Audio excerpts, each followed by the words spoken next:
ओम श्री गणेशाय नमः। ओम नमो भगवते वासुदेवाय। हरि ओम नमः। आप सभी का दिन शुभ हो। श्री हरि का आशीर्वाद आप और आपके परिवार पर हमेशा बनी रहे। इस महीने में सूर्य देव का प्रकोप बढ़ जाता है। चीजों का दान करने से सूर्य देव प्रसन्न होकर शुभ फल देते हैं। ज्येष्ठ महीना शुरू हो गया है। हर दिन ज्येष्ठ कथा नियमित रूप से आपको सुनने को मिलेगी हमारे चैनल पर। तो आइए सुनते हैं ज्येष्ठ मास महात्म्यम 18 दिन की कथा। भीमसेन व्यास जी से बोले कि हे तात, जो आपने एकादशी का व्रत और उसका अद्भुत महात्म्यम कहा वह मूढ़चित होने के कारण मुझको सत्य प्रतीत नहीं होता है। इसलिए वात्सल्य भावना का त्याग कर सत्य वचन कहिए। हे तात, यदि आप सत्य वचन न कहेंगे तो मैं विदुर वचन धृतराष्ट्र के प्रति जो विदुर के प्रोक्त वचन है उनके समान नष्ट हो जाऊंगा। हे तात, मंत्री पुरोहित और वैद्य ये तीन जिसके साथ प्रिय चचन बोलते है उसके कोष धननिधि धर्म और शरीर इन तीनों का नाश हो जाता है। व्यास जी बोले कि हे भीमसेन वत्स, हमने पहले जो संक्षेप में आपसे कहा है हे पवन पुत्र, वह सर्वथा सत्य है, उसको मिथ्या नहीं मानना। इस विषय में पुरातन इतिहास को कहूंगा, तुम्हारा संशय विशाख प्रकंद जी के वचन श्रवण से दूर हो जाएगा। पूर्व काल में कालांजन पर्वत पर पुलिंद नाम से विख्यात समस्त धर्म का ज्ञाता राजा हुआ।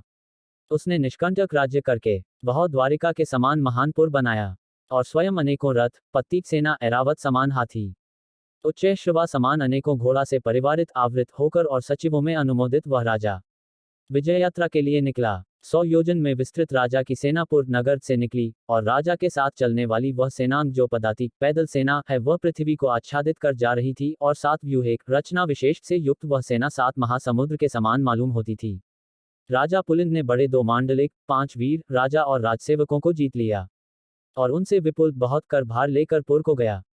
उसी तरह भूलोक के चक्रवर्ती राजाओं को जीतकर जिस जिस सेनापति को चलवान सुनता था मद से वह राजा पुलिंद वहां वेगपूर्वक जाकर उनको जीतता था। इस तरह पर्यटन करते राजा पुलिंद से 4 गुप्तचरों ने आकर कहा कि हे राजन, सबों का मालिक परम धर्मात्मा एक राजा है जो कि श्रुति स्मृति पुराण का वेता, देवता, अतिथि का पूजक, शूर और सत्य प्रतिज्ञ है। उसको किसी ने भी नहीं जीता है। उसको बिना जीते इस भूमंडल में आपकी कीर्ति सुतोपिनीक संतुष्ट करने वाली न होवेगी। गुप्तचरों के यह वचन सुनकर अपने मंत्रियों के साथ उस राजा पुलिंद ने सेना सहित प्राचीन वहीं के संपूर्ण नगर को जाकर चारों तरफ से अच्छी तरह घेर लिया और पुलिंद के सैनिक उस नगर के चारों तरफ स्थित हो गए।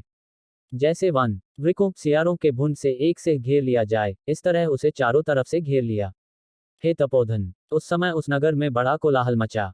कुछ लोगों ने राजा से, कुछ लोगों ने मंत्रियों से जाकर समाचार कहा। हे राजन, उस दिन ज्येष्ठ मास के शुक्ल पक्ष की एकादशी तिथि थी। उस नगर के वासी सभी लोग स्नान कर प्रसन्नता के साथ विष्णु पूजा में रत हो गए और विष्णु भगवान में लीन होने के कारण परस्पर बातचीत भी नहीं करते थे। उस समय राजा पुलिंद के सैनिक ग्राम में घुस गए और लूटने में लग गए। उन लुटेरों को किसी ने मना न किया।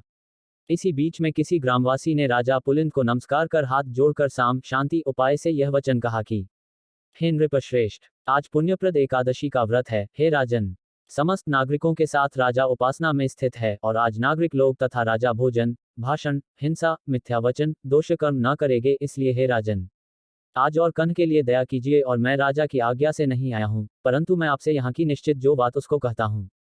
नृपते, 2 दिन तक आप जो कुछ करेंगे राजा वह सब सहन करेंगे, परंतु परसों क्या होगा यह मैं नहीं जानता। इति श्री भविष्य पुराणे ज्येष्ठ मास महात्म्य अष्टादशोध्याय समाप्त। सभी भक्तगण बोलिए विष्णु भगवान जी की जय, विष्णु भगवान जी की जय, विष्णु भगवान जी की जय, विष्णु भगवान जी की जय, विष्णु भगवान जी की जय।